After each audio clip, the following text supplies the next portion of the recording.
Nakaranas ng pagbaha ang ilang bahagi ng Metro Manila ngayong araw dahil sa malakas na ulan dulot ng habagat.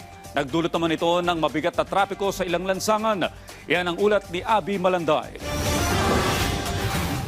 Binaha ang ilang bahagi ng Metro Manila at kalapit na lugar ngayong hapon dahil sa malakas na pagulang dulot ng southwest monsoon o habagat.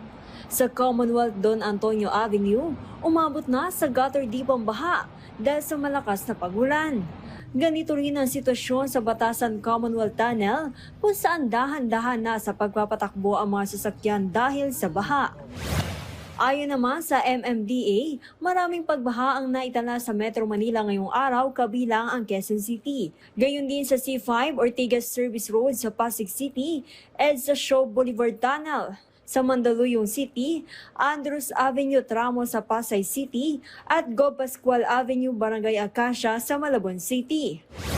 Samantala, dahil sa malakas na pagulan ay matinding traffic ang naranasan sa ilang malalaking lansangan, kabilang ang Commonwealth Avenue, eastbound lane, kung saan mabagal ang usad ng mga sasakyan.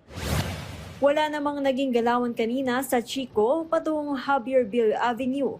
Sa ngayon, patuloy na nakaantabay ang MMDA sa posibleng aksidenteng mangyari dahil sa pagulan. Abby Malanday para sa Pambansang TV sa Bagong Pilipinas.